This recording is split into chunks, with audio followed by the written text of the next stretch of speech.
Hello student, I hope you are all good and fine. Today we will discuss about what is integrated treasury कि integrated treasury क्या होती है। ठीक है, ये हमारे ट्रेजरी मैनेजमेंट का मॉड्यूल बी का 5th चैप्टर है। ठीक है, चलिए आगे पढ़ते हैं। सबसे पहले इसके मीनिंग से शुरू करते हैं। What is integrated treasury. ठीक है, integrated treasury is a approach to funding the balance sheet and deployment of fund across the domestic as well as global money and forex market. देखिए, सिंपल लैंग्वेज में अगर बात करें कि integrated treasury होती क्या है। ठीक है, इंटीग्रेटेड ट्रेजरी क्या करती है, बैंक की बैलेंस शीट को फंड करती है, मतलब उसके लिए एक इनकम क्रिएट करती है। ठीक है, चाहे वो गवर्नमेंट सिक्योरिटी को बेचने के रूप में हो या किसी किसी दूसरी ब्रांच में डिपॉजिट करना हो, उससे इंटरेस्ट लेना हो, तो ये सारा ये इंटीग्रेटेड ट्रेजरी क्या करती है, मैनेज करती है ताकि बैलेंस शीट को फंड मिलता रहे। ठीक है, अगर अब तो हो गया फंड की बात, अब तो बैंक को फंड मिल गया। और जो बैंक जो इनके पास फंड एक्स्ट्रा उनके पास होता है, तो क्या करती है, डिप्लॉयमेंट। डिप्लॉयमेंट मतलब कि अलग अलग जगह पे लगाना फंड अक्रॉस दी। या तो वो क्या करती है, वो पैसा कहाँ पे लगाती है, डोमेस्टिक मार्केट में लगाती है, या कहाँ पे लगाती है, ग्लोबल मार्केट मनी मार्केट में, और या कहाँ पे, या तो फॉरेक्स मार्केट। फॉरेक्स मार्केट मैंने आपको बताया था, जहाँ पे करेंसी एक्सचेंज यानी कि डिफरेंट टाइप ऑफ करेंसी का लेन देन होता है। ठीक है, डॉलर्स में। ठीक है, तो ये बेसिकली मीनिंग है इंटीग्रेटेड ट्रेजरी का। ठीक है, अब आगे इसकी बात करते हैं इसके फंक्शंस की कि इसके फंक्शंस क्या है। सबसे पहला जो इसका फंक्शन है वो है reserve management and investment. Reserve मतलब कि अपने पास रखना, और इन्वेस्ट की मतलब क्या होता है, किसी दूसरी सिक्योरिटी को खरीदना। ठीक है, बात करते हैं, this is an important function. It involves compiling with CRR, SLR obligation. सबसे पहला पॉइंट जो होता है रिजर्व एंड मैनेजमेंट का, वो है कि सीआरआर और एसएलआर को मेंटेन करना। हमने पिछले चैप्टर में पढ़ा था कि सीआरआर और एसएलआर क्या होती है। सीआरआर हमारी होती है कैश रिजर्व रेशो। अब ये कैश रिजर्व क्या होती है, अगर अगर जल्दी में आपको समझाऊं तो ये क्या कर आरबीआई क्या करती है। आरबीआई कहती है कि आप अपने एनडीटीएल का, यानी net demand and time liability का 4% हमको क्या करो, जमा करवाओ। मतलब बैंक को 4% ऑफ एनडीटीएल आरबीआई के पास जमा करवाना पड़ता है। उसको क्या बोलते हैं, कैश रिजर्व रेशियो। कि ये कैश रिजर्व रहेगा किसके पास, आरबीआई के पास। ठीक है, फॉर फ्यूचर अनसर्टेनिटी। ठीक है, कोई अगर आने वाले टाइम में कोई दिक्कत हो जाए उसके लिए। और दूसरी रेशो होती है हमारी एसएलआर, जिसको हम स्टैट्यूटरी लिक्विडिटी रेशो भी कहते हैं। ठीक है, जो एसएलआर होती है उसको आरबीआई कहती है कि बैंक अपने पास मेंटेन करेगी कैश, चाहे वो सिक्योरिटीज के रूप में हो या कुछ बॉन्ड्स हो, कुछ भी हो। मतलब एनडीटीएल का कितना परसेंट, 18%। अभी का रेट जो मेरे ख्याल से 18% चल रहा है, आप एक बार चेक कर सकते हो। ठीक है, एनडीटीएल का रेट वो क्या, आरबीआई क्या कहती है कि आपको 18% अपने पास रखना है। ठीक है, मतलब कभी अगर फ्यूचर में कुछ अनसर्टेनिटी आती है, या तो आपको कोई दिक्कत, आपने लायबिलिटी पे करनी पड़ी है, तो इतना कैश 18% एनडीटीएल का आपके पास होना चाहिए। एनडीटीएल आप क्या होता है, अगर कंफ्यूज हो रहे हो तो आप पिछली वीडियो देख सकते हो, उसमें मैंने अच्छे से एक्सप्लेन किया है कि एनडीटीएल क्या होता है। ठीक है, चलिए, अब तो ये होगी सीआर और एसएलआर की बात। अब इसके बाद आता है having an appropriate mix of investment portfolio to optimise yield. भी मतलब अपना इन्वेस्टमेंट, जो भी बैंक के पास पैसा इकट्ठा हो जाता है लोन देने के बाद, अगर उनके पास बचता है, अब ऐसा तो नहीं है कि बैंक सारा पैसा या लोन में दे देती है। ठीक है, वो कुछ पैसा ज्यादा प्रॉफिट कमाने के लिए क्या करती है, इन्वेस्ट करती है। तो वो जो इन्वेस्टमेंट पोर्टफोलियो है उसको अप्रोप्रिएट रखना ताकि उसमें लॉस कम से कम हो। ठीक है, तो ये है सारा रिजर्व मैनेजमेंट और इन्वेस्टमेंट के पॉइंट। ठीक है, नेक्स्ट हमारा जो पॉइंट है वो है liquidity end funds management. Liquidity मैंने आपको बताया था, लिक्विडिटी क्या होती है कि आप जितनी जल्दी अपनी एसेट को कैश में बदल सकते हैं। ठीक है, it involves analysing of major cash flows arising out of asset liability transaction. अगर एसेट लायबिलिटी की कोई ट्रांजैक्शन हो रही है, ठीक है, आप या तो अपने लिए एसेट क्रिएट कर रहे हो या अपने के लिए कोई लायबिलिटी क्रिएट कर रहे हो, अगर उसमें कोई मेजर कैश फ्लो होता है, या तो कैश बाहर जा रहा है या तो कैश क्या है, अंदर आ रहा है, उसको क्या करता है, प्रॉपर तरीके से ये क्या करता है, एनालाइज करता है। ठीक है, कि कम से कम खर्च पे हमारा ज्यादा से ज्यादा क्या हो जाए, काम हो जाए, या तो कम से कम खर्चे पे हमारा ज्यादा से ज्यादा क्या हो जाए, प्रॉफिट हो जाए। ठीक है, और दूसरा जो हमारा पॉइंट है वो है providing a balanced and well diversified liability base to fund the various asset in the balance sheet of the bank. फिर से वही बात होगी कि ऐसी लायबिलिटी अपने के लिए क्रिएट करना जो हमें सस्ती पड़े। अब मान लीजिए अगर आपने लोन लेना है, ठीक है, एक बैंक है और एक बी बैंक है। ए बैंक आपको 7% इंटरेस्ट दे रही है कि आपसे इंटरेस्ट लेगी इतना आपके पास। ठीक है, और जो बी बैंक है वो कह रही है कि 6%। हम आपसे 6% ब्याज लेंगे। अब आप 7% वाले के पास जाएंगे कि 6% वाले पास जाएंगे? आपके लिए अगर आपने लोन है ना, तो ऑब्वियस बात है कि आप किसके पास जाएंगे? 6% वाले के पास जाएंगे। ठीक है। तो ऐसे ही जो ट्रेजरी है वो बैंक के लिए देखते हैं कि उनके लिए अगर वो लाइबिलिटी क्रिएट कर रही है तो कम से कम उन पे वो क्या हो जाए, उन पे खर्च है। ठीक है, ताकि ज्यादा उनकी बैलेंस शीट में क्या रहे, फंडिंग रहे। ठीक है।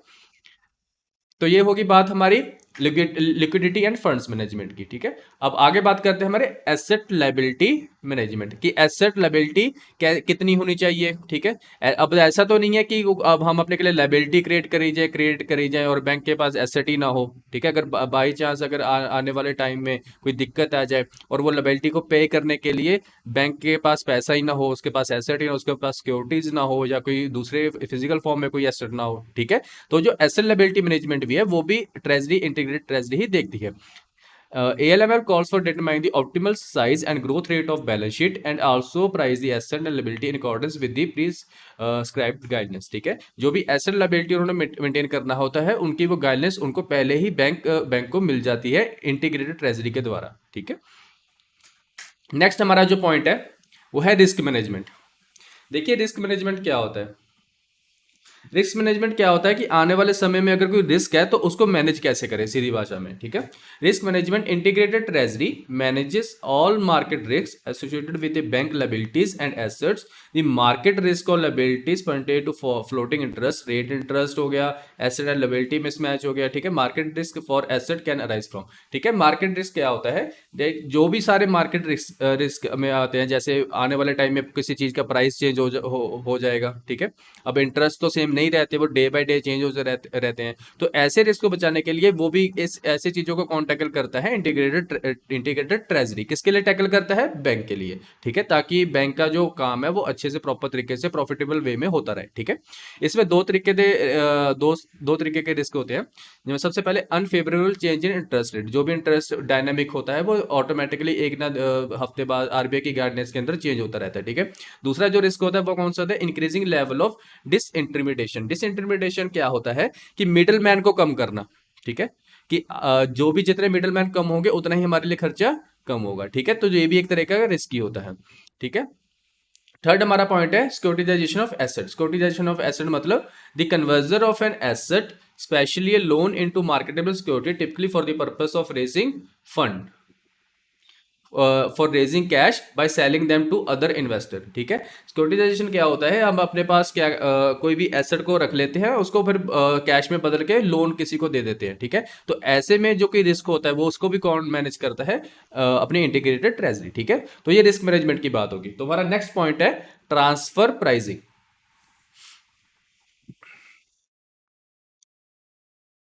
देखिए ट्रांसफर प्राइसिंग, अगर इसको पढ़ने से पहले अगर आपको मैं सिंपल भाषा में पढ़ाऊं समझाऊं तो आपको समझ आ जाएगा बड़े आसानी से। देखिए ट्रांसफर प्राइसिंग होता क्या है? ठीक है। मान लीजिए कोई मल्टीनेशनल कंपनी है। ठीक है। और उसके डिपार्टमेंट है अलग अलग। ठीक है। ये उसका ए डिपार्टमेंट है और इसका बी डिपार्टमेंट है। ठीक है। और भी है, हमने तो चलो एक छोटा सा डिपार्टमेंट ही लिया है। मैं थोड़ा इसको ऊपर कर देता हूँ आपको अच्छे से दिखे।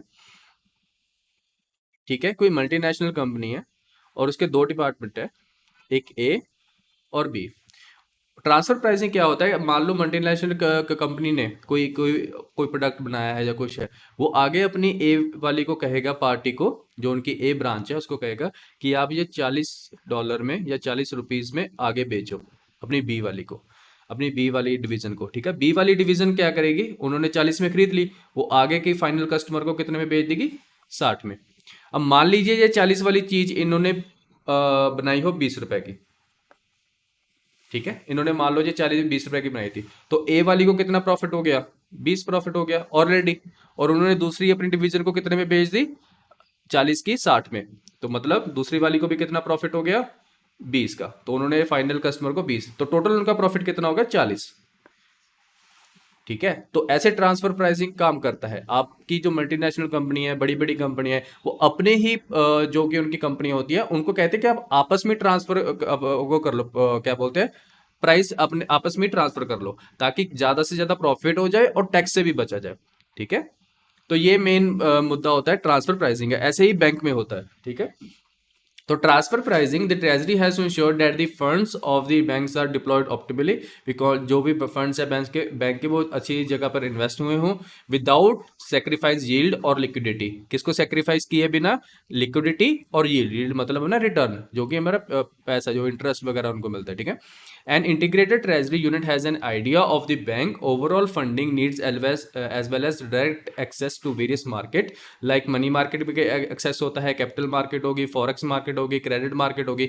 Hence, ideally the treasury should provide benchmark rates assuming market risk to various business groups and product categories about the correct business strategy to adopt। ठीक है, ट्रांसफर प्राइसिंग किस लिए होता है?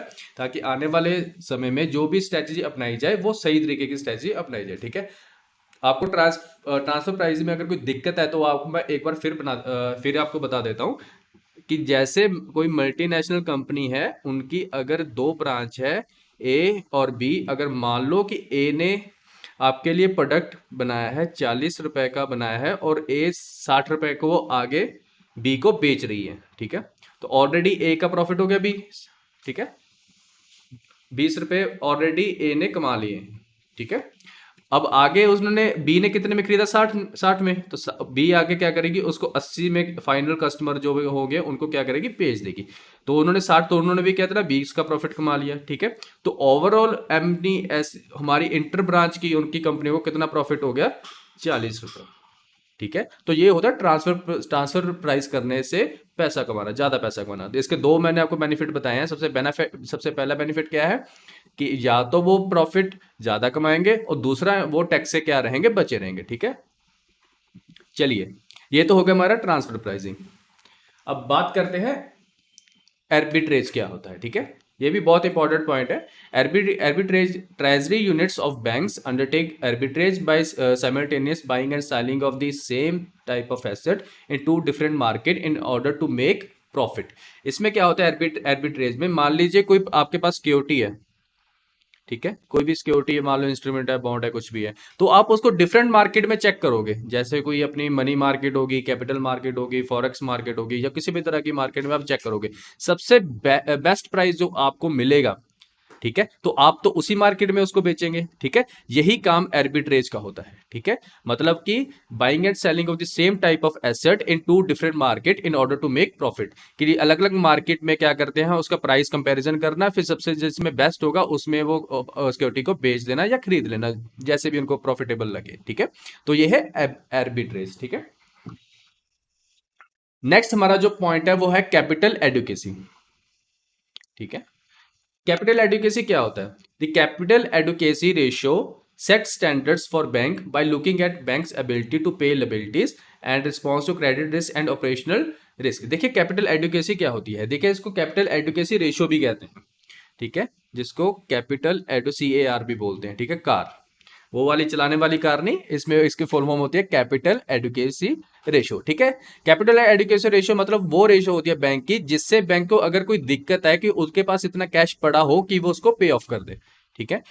जिसमें इसमें लिखा है कि bank ability to pay liabilities, कि बैंक के पास इतनी एबिलिटी होनी चाहिए कि वो लायबिलिटीज को पे कर सके। रिस्पॉन्ड टू क्रेडिट रिस्क, अगर कोई उनके पास क्रेडिट रिस्क है उसको भी रिस्पॉन्ड कर सके, मतलब उसको भी पे कर सके। एंड ऑपरेशनल रिस्क मतलब उनके डेली मरा के जो खर्चे हैं जो बैंक के होते हैं उसको भी क्या करे? पूरा कर सके, ठीक है। A bank that has a good CAR has enough capital to absorb potential losses, भी अगर उनके कोई लॉस आते हैं तो अच्छे से उसको ऑब्जॉर्व कर लेते हैं। Thus it has less risk of become insolvent and losing deposited money, तो इसमें एक बहुत ही कम खतरा हो जाता है आम कस्टमर के लिए, ठीक है। उनके लिए वो खतरा बहुत ही कम हो जाता है जब बैंक के पास पैसा पड़ा हो, तो उनको वो दिक्कत नहीं होती कि अगर बैंक घाटे में चलेगी तो उनका पैसा भी चला जाएगा, ठीक है। तो ये होता है कैपिटल एडुकेसी। चलिए हम अपने नेक्स्ट पॉइंट की बात करते हैं, वो है नेचर ऑफ इंटीग्रेशन। भी जो हमारी ट्रेजरी है वो इंटीग्रेटेड कैसे है, वो कैसे आपस में जुड़ी हुई है, ठीक है। To start with there is a geographical and infrastructural integration. In this type of integration the forex dealing rooms are merged and located in the same building along with the domestic treasury unit, ठीक है। जो हमारे forex dealing rooms हैं वो एक ही building में है, वो एक ही मतलब बिल्डिंग में है along with the domestic treasury unit. यहाँ पे डोमेस्टिक ट्रेजरी यूनिट भी है, ठीक है। वो एक ही बिल्डिंग में सारा उन्होंने सारा सेटअप किया हुआ है, ठीक है। तो ये तो हो गया जियोग्राफिकल यूनिट, जो उन्होंने जो जियोग्राफिकल एंड इंफ्रास्ट्रक्चर इंटीग्रेशन, वो आपस में जियोग्राफिकली कैसे जुड़े हुए हैं, ठीक है।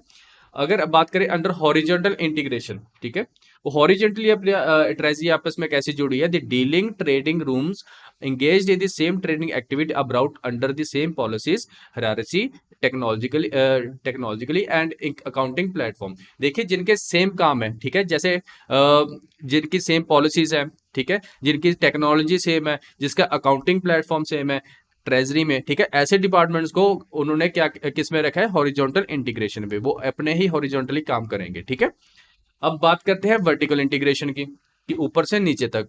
ए vertical integration all existing and diverse trading and arbitrage activities are brought. इसमें क्या होता है? आर्बिट्रेज एक्टिविटीज जो भी होती है, मैंने आर्बिट्रेज आपको ऊपर बताया है क्या होता है, कि डिफरेंट मार्केट में अगर आपको प्राइस सही जिसमें सही मिल रहा है, आप उसी पे इन्वेस्ट करेंगे, ठीक है, under one control with common pool of funding and contribution. मतलब ये जितने भी आपको आर्बिट्रेज के इन्वेस्ट करना है या कुछ करना है, या आपको, ठीक है, जो भी कॉमन जिनके पास बैंक के पास या किसी भी कंपनी के पास कॉमन फंडिंग आ रही है, एक ही जगह से फंडिंग आ रही है, तो वो जितने भी ऑफिस हैं, ठीक है, वो उनको एक ही वर्टिकल इंटीग्रेशन में रखा है, ठीक है।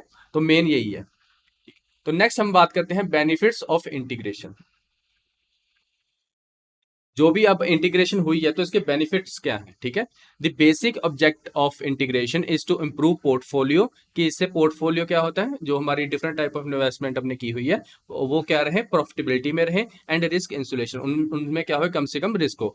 Banking assets are held basically for client relationship, steady income, statutory obligation and generally held till maturity, way trading assets are held for generating profit on short term differences in price yield, ठीक है। तो benefits integration क्या हो जाते हैं? सबसे इसका जो मेन, अगर आप सिंपल लैंग्वेज में बात करें, तो जो भी जितने भी इसको जो भी हमने इन्वेस्टमेंट किया उसको प्रॉफिटेबल रखना है, और जितना भी रिस्क है उसको इंसुलेट करना है। इंसुलेट मतलब कि कम से कम क्या हो, रिस्क हो, ठीक है। अब यही तो बात होगी, अब इसको इस पर्पस को कैसे अचीव करें, ठीक है। The purpose is achieve through efficient utilisation of fund, कि अगर बैंक के पास कितना भी फंड पड़ा है तो उसको एफिशिएंटली यूज करें। Cost effective sourcing of liability, मतलब वो लिबिलिटी चूज करें जिसकी कॉस्ट क्या हो, कम हो।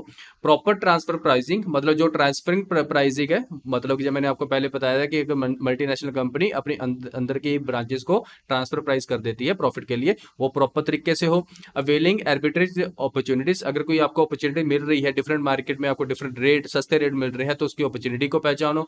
Online and offline exchange of information between the money and forex dealer, ठीक है, ऑनलाइन भी इन्फॉर्मेशन एक्सचेंज होनी चाहिए और ऑफलाइन भी होनी चाहिए।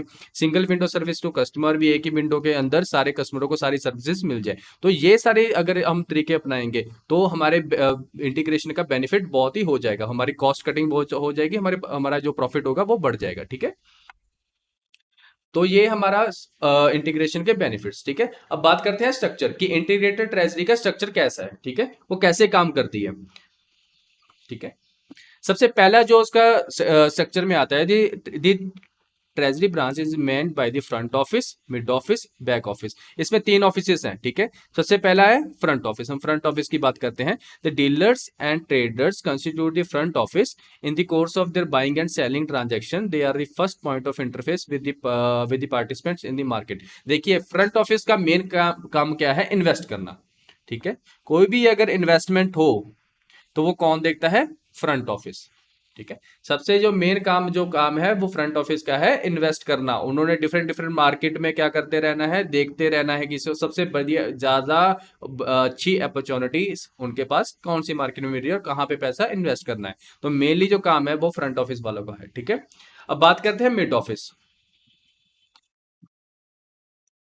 मिड ऑफिस में क्या है, a mid office setup independent of the treasury unit act as the unit responsible for risk monitoring. अब फ्रंट ऑफिस वाले क्या करते हैं, वो तो उन्होंने इन्वेस्ट कर दिया, जो भी रिस्क मैनेजमेंट है,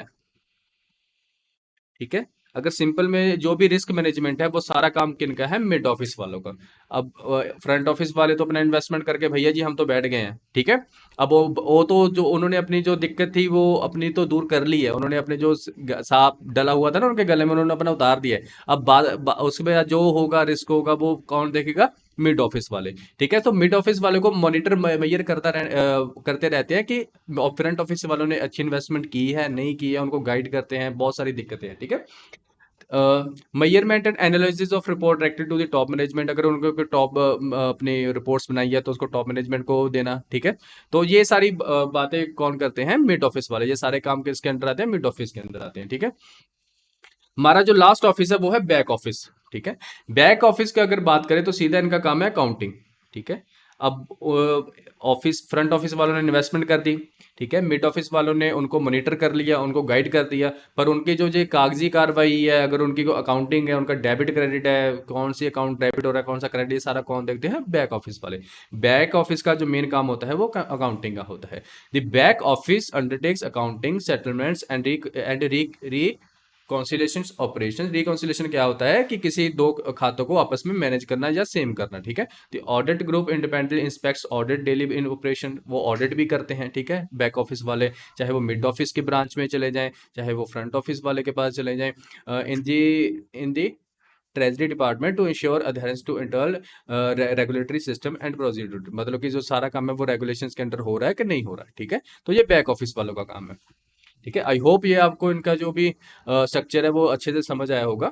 तो आगे बढ़ते हैं। अगला हमारा जो पॉइंट है वो आर्बिट्रेज बेनिफिट टू ट्रेजरी, ठीक है।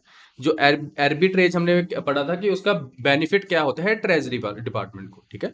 The price differential between different market of the same asset category give rise to arbitrage opportunities, ठीक है। अब प्राइस डिफरेंशियल मैंने आपको बताया था कि अगर आपने कोई सिक्योरिटी बेचनी है या खरीदनी है तो आर्बिट्रेज का जो मेन पर्पस है वो क्या होता है कि अगर आपने वो डिफरेंट मार्केट को देखता है कि सबसे कम प्राइस में उसको कहाँ पे चीज वो अपनी क्या सिक्योरिटी को खरीद सकते हैं। अगर बेचने की बात हो तो डिफरेंट मार्केट को देखते हैं कि सबसे ज्यादा दाम में वो कहाँ पे वो अपनी जो भी इंस्ट्रूमेंट है, जो सिक्योरिटीज है, उसको बेच सकते हैं ताकि ज्यादा से ज्यादा प्रॉफिट हो और कम से कम कॉस्ट हो, ठीक है। For example arbitrage benefit can be availed bye boring in US dollar. आपने कोई यूएस डॉलर को बोरो कर लिया, ठीक है, converting the same into rupee, फिर उसको आपने रुपीज में कन्वर्ट कर दिया। Taking forward cover to hedge exchange risk and investing the same in domestic market. फिर उसको क्या फॉरवर्ड मतलब कि आने वाले समय के लिए उसको संभाल के रख लिया, जब भी आपके लिए मार्केट आपके लिए फेवरेबल हुई उसको दोबारा क्या कर दिया? इन्वेस्ट कर दिया, ठीक है। तो इससे वो प्रॉफिट अपना प्रॉफिट क्या हो जाता है? उनके पास आ जाता है, मतलब। तो आगे हम बात करते हैं व्हाट इज एर्बिट्रेज, ठीक है। अब एर्बिट्रेज तो हमने बहुत बार पढ़ लिया, अब लास्ट बार इसको देख लेते हैं। Arbitrage is the simultaneous purchase of sale of asset profit from a different in the price. वही बात होगी कि डिफरेंट डिफरेंट मार्केट में, ठीक है, आपने डिफरेंट डिफरेंट प्राइस देखने हैं, जो भी आपका सबसे बेनिफिशियल आपको लगेगा आप वहीं पे उस चीज को खरीदेंगे, ठीक है। सिंपल सी बात है। अगर आप घर से सब्जी लेने निकलते हो, अगर आपने मानो कि आपने सब्जी में कुछ भी लेना है, अपना घिया लेना है, जो भी है, ठीक है, मान लो आपने लौकी लेनी है, कुछ भी है, तो सबसे पहले आप 10 दुकानों पे घूमोगे कि सबसे सस्ती कौन सी मिल रही है, ठीक है। वही सेम काम किसका होता है? आर्बिट्रेज का होता है, ठीक है। आई होप ये आपको आज का सेशन बढ़िया लगा होगा।